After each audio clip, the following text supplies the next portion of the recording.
트리플 XT01W 윙 건담은 팔자 사나운 건담으로 유명합니다. 윙 건담은 1995년에 방영된 TV 애니메이션 신기동전기 건담 윙에 등장한 기체입니다.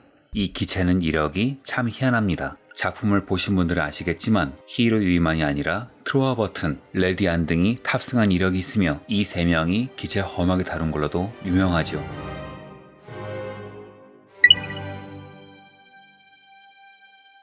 이 작품의 무대는 인간이 우주로 진출한 시대인 애프터 콜로니에서 시작합니다. 우주 개발이 본격화되면서 많은 사람들은 콜로니로 이민을 갔고 이로 인해 지구의 국가들은 쇠퇴하게 됩니다. 이런 국가들을 정치적으로 압박하기 위해 지구권 국가들은 지구권 통일연합이라는 조직을 만들죠. 애프터 콜로니 165년 이 두 세력의 분쟁을 막기 위해 콜로니 측 정치가인 히이로 유이는 완전 평화주의를 제창합니다. 하지만 평화를 원치 않은 전쟁 기득권들은 히이로 유이를 암살합니다. 구심점을 잃어버린 콜로니는 연합에게 탄압당하기 시작하죠.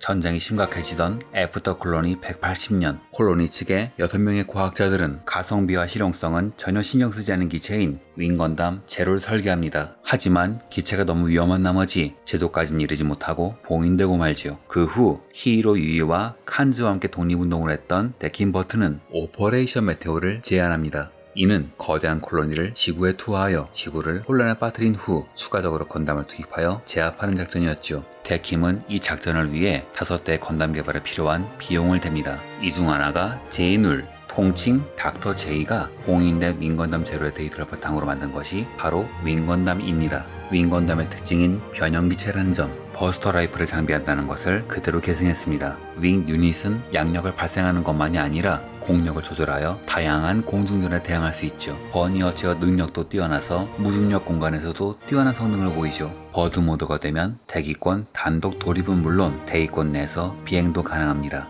윙건담의 버드 모드는 오히려 윙제로보다 뛰어나서 대기권 내 비행 성능은 더 뛰어나다고 하네요. 가슴 부분에 있는 구슬은 정보 수집 단말기인 서치 아이로 머리에 있는 메인 카메라는 수집할 수 없는 영상, 전파를 캐치할 수 있죠. 콕핏은 머리와 연동되어 움직이도록 되어 있습니다. 이는 5기 건담 모두의 공통점이죠.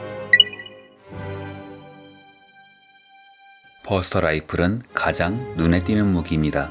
윙제로의 버스터 라이플은 손의 커넥터에서 애너지를 공급받기에 탄수 제한이 없지만 이 기체는 에너지를 충전하는 전용 카트리지가 있습니다. 이는 다른 기체도 버스터 라이플을 쓸 수 있다는 말로 애니메이션에선 카토르가 에어리즈의 탄채로 쓰거나 만화판인 패자들의 영광에서는 리오에 탄 히로가 씁니다. 카트리지는 3개뿐이므로 최대 출력으로는 3발밖에 쓸 수 없습니다. 여기에 얽힌 일화가 있는데요. 1996년에 발매된 신 슈퍼 로봇 대전에서 처음 윙건담이 등장했을 때 버스터 라이플의 탄수는 3발 뿐이었습니다. 그런데 이후 단순한 성우일 뿐만이 아니라 개인적인 친분도 있는 성우인 미도리카 히카루 씨가 버스터 라이플은 최대 3발을 쓸 수 있는 것일 뿐 출력을 줄이면 여러 발을 쏠 수 있다는 걸 알려주죠. 그래서 1997년에 나온 슈퍼 로봇 대전 F에서는 몇 병기의 탄수만 3발이고 그 외에는 여러 발을 쏠 수 있습니다. 이 내용은 전격 데이터 컬렉션 HAC MG의 설명서에도 나와 있죠. 단 패자들의 영광 버전에서는 양팔에 카트리지 렉이 달려있어서 6개의 예비 탄창을 더 달 수 있다고 하네요.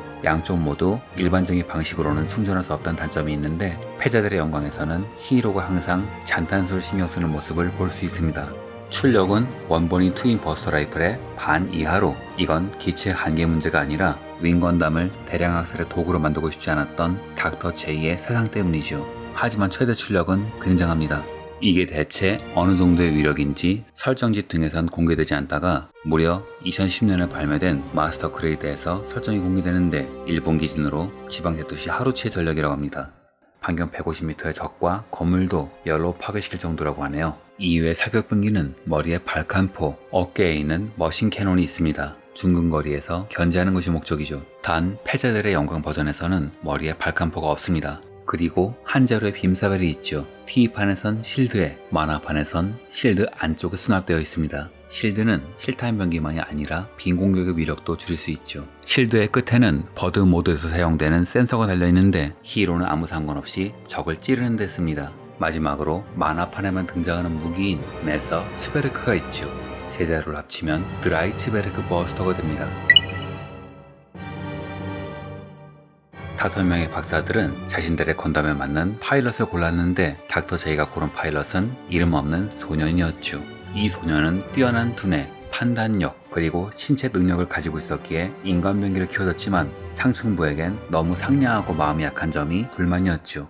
お前を殺す 이 소녀는 만약 오퍼레이션 메테오를 진짜 실행한다면 윙건담을 자폭시켜 닥터 제이와 윙건담의 개발팀을 다 죽일 생각이었습니다. 하지만 닥터 제이가 준 코드네임은 평화를 사랑했던 지도자 히이로 유이의 이름이었죠. 그때 히이로는 이 박사들이 콜로니 독립을 위해 싸울 생각은 있지만 오퍼레이션 메테오는 안 할 거라는 걸 눈치챕니다. 이 기체는 유독 팔자가 3개로 유명합니다. 코드네임을 받고 첫 추격한 히이로는 셔틀로 위장한 채 지구로 향하지만 오즈의 잭스 마키스에게 들통난 후 교전을 시작합니다. 이때 버스터 라이플 최대 출력으로 에어리즈 2기를 격추하나 싶더니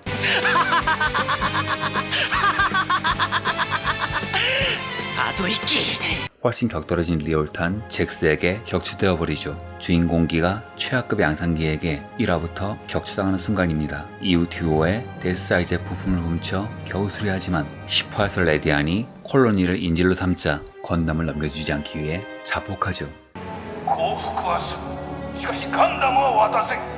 任務了解 이후 잭스가 히로와 승부하고 싶은 마음에 톨기스의 예비 부품을 활용해서 수리하죠. 톨기스가 5기 건담의 프로토타입이기에 가능했던 일입니다. 하지만 이때 히로가 고른 것은 윙건담이 아니라 트로아의 헤비함즈였죠. 이때 롬펠러 재단이 습격하는 바람에 난데없이 트로아가 탑니다. 그리고 위기를 벗어난 히로는 우주로 되돌아가지만 오즈의 감시망을 피하기 위해 윙건담을 버리고 가죠. 이후 센커 킹덤을 지키기 위해 오즈가 회수한 윙건담을 타지만 적이 투입한 신형기가 너무 강력해서 제대로 싸우지도 못하죠. 그래서 히로는 윙건담을 버리고 트레즈가 준비한 건담 에피언으로 갈아탑니다. 이렇게 아예 버려진 윙건담. 하지만 비극은 여기서 끝나지 않았습니다. 최종 결전 2부 워즈에선 레디안이 타격되는데 리브라 주보로부터 트레드를 지키는 과정에서 완전히 파괴됩니다. 1화부터 격추당하더니 이후 수차례 버려지고 마지막에 버려지는 기체는 이게 유일할 겁니다. 사실 신세가 겁나는 것은 이것 때문만이 아닙니다.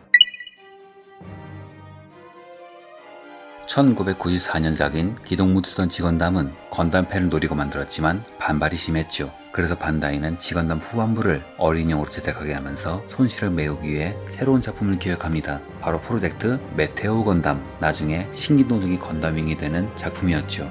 메테오 건담이었기 때문에 오프닝에서 얼굴이 박살난 채로 나오고 한쪽 팔이 잘려나가는 겁니다. 그런데 그 과정조차 원만하지 않았죠. 원래 썰라이즈가 기획한 것은 토미노 감독의 안을 받아들인 획기적인 지건담, 그리고 뉴타입 등 요소를 도입한 기동신세기 건담 X였습니다. 하지만 지건담의 매출이 시원치 않자 새로 작품을 급하게 기획했고 이렇게 급조된 작품이 건담 윙인 것이죠. 워낙 시간이 촉박하기 때문에 5주역의 디자인은 GOX에서 폐기된 것을 가져왔습니다. 데스사이즈, 쇠롱, 샌드록은 디자인상 지건담 계열의 기체로 추측되며 헤비함즈는 건담 X에 나오는 건담 레오파드의 프로토타입이죠. 윙건담의 디자인은 파기된 지건담의 초기한, 무기의 경우에는 건담 X의 버스터 라이플에서 따온 걸로 보입니다.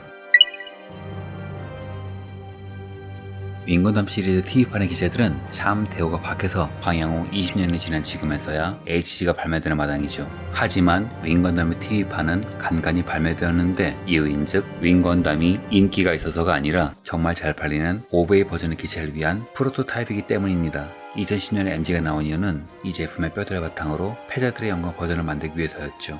2013년에 ACAW 윙건담이 나온 이유도 마찬가지라고 합니다. 다만 최근에는 컬트적인 인기가 있는 것인지 다른 제품이 나온 상황에서 RG가 나온 기적도 일어났죠. 품질들은 좋은데 인기가 없는 것인지 저는 버전별로 다 쓴 사람이지만 제값 주고 산 적은 단 한 번도 없습니다. 이렇게 나중에나마 빛을 본 건담 윙의 프라모델이지만 당시엔 디자인이 너무 급조된 탓인지 판매량에도 문제가 있었던 것 같습니다. 저는 당시 일본의 방송을 마구잡이로 녹화한 비디오 테이프로 일본어 공부를 했는데 이때 우연히 녹화된 이 작품의 프라모델 광고를 봤죠. 이 광고에는 주역기 5기에 1대100 사이즈 프라모델이 모두 나옵니다만 실제로 발매된 것은 윙, 데스 사이즈, 쇠롱의 세대뿐이며 헤비함즈 샌드록은 발매조차 되지 않았습니다. 이 또한 윙건담의 순환이라 할 수 있겠죠. 하지만 이후 기적이 일어납니다. 1997년에 발매된 오비의 작품 엔드레스 월드의 디자인을 맡은 가도 켜지면은 기존 디자인을 완전히 파기하고 완전히 새로 디자인한 것을 제안합니다. 이는 프라모델을 팔아야 하는 반다에게도 좋은 제안이었죠. 그리고 이게 좋은 반응을 얻자 가도 켜지면은 1998년 잡지 뉴타입에 특별한 일러스트를 기고합니다.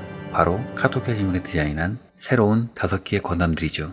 급조된 디자인으로 작품에 끌려나와 고생한 기체들이 새로운 삶을 얻게 된 것이죠. 하지만 이 러프하는 바탕으로 기획이 시작되어 빛을 본 것은 무려 2010년이었으니 정말 팔자가 기구한 건담이라 할 수 있습니다. 아마 건담 중 최고로 불쌍한 건담 1위가 아닐까요? 전 좋아하지만요. 이번 영상은 이걸로 마칩니다. 시청해주셔서 감사합니다.